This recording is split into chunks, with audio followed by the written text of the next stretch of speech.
What's going on, y'all? Welcome back to another video. We still covering that Diddy case, man. I know it's Sunday, I know it's the weekend, but let's just talk about what happened on Friday.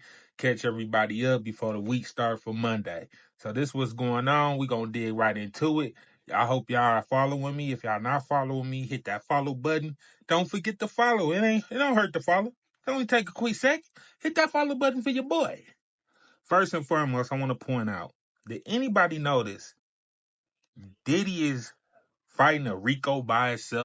He gotta be the first person in history that is under a Rico charge and he's by himself. He's the Rico. Like he is no other person on the trial with him. Nobody else is getting locked up with him like the YSL case. He have multiple people. He is literally on this Rico by itself. That's a red flag. I don't know. Maybe I'm tripping. Maybe y'all can educate me. But I thought if you under a Rico, it got to be some kind of organization. So what? Who else is under this organization other than Diddy? The sex trafficking organization other than Diddy, man. I think he's trying to Freako, not a Rico. Cassie on the stand, and they cross-examining her. So Diddy lawyer, they bring up they call it affair, which is weird because they call that her and Kid Cudi had an affair, but her and Diddy is not married. So she basically just cheated with Kid Cudi, and then she would say that Diddy will use that to throw in her face when he get caught cheating. Like, no matter what the fuck I'm doing, bitch, you cheated with Kid Cudi. So he was throwing that in her face, according to her. I don't know. That's crazy. I know he blew up Kid Cudi car. Kid Cudi did vouch for this.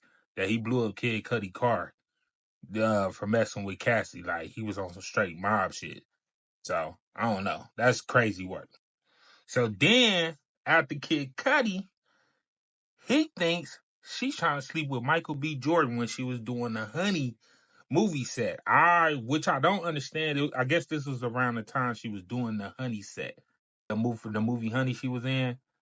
He accused her of sleeping with Michael B. Jordan, which kind of confused me because Michael B. Jordan's not even in that movie. If you pull it up, nowhere near in that movie. But maybe she diving into the acting scenes and she messing with actors. I don't know, but that's another thing that she said Diddy accused her of sleeping with Michael B. Jordan.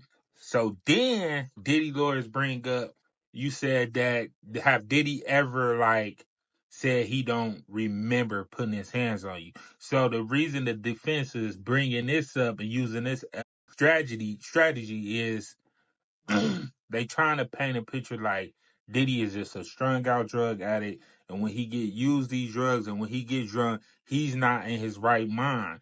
Putting that he's not in his right mind is saying that how is somebody that's a drug addict and blanks out, don't remember certain acts, how is he running a sex trafficking organization? So that's the angle they trying to use. Diddy defense trying to set her up by asking these questions. Have when he hit you, did he remember this, or have you ever blanked out, or have you ever said he blanked out?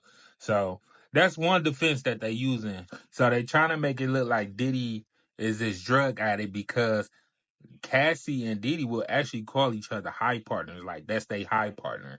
And it was a time that her and her friend was doing drugs together, and Diddy supposedly got jealous and threw a hanger at Cassie and he hit her friend in the face. So it's like her friend was like, you know what, I'm done. She stepped away from it. Like I done got hit in the face with a hanger dealing with this. Y'all had that.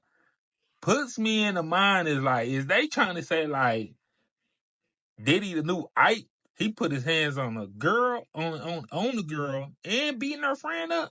It's crazy work, man. If that's the case, RP Ike Turner, he should have been locked up too. I don't know, man.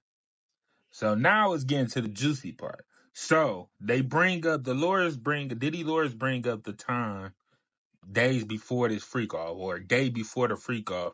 Cassie hit Diddy up on a text like, "Hey, I'm mad horny. I'm down for a freak off."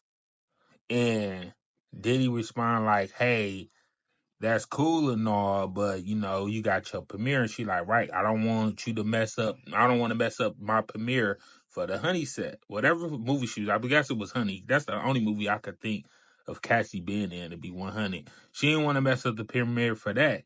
So this is what they say. This is what Diddy say.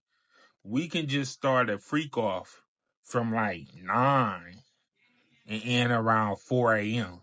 That's a short freak off. A 9 hour freak off, that's longer than a work shift. A 9 hour freak off is a short freak off.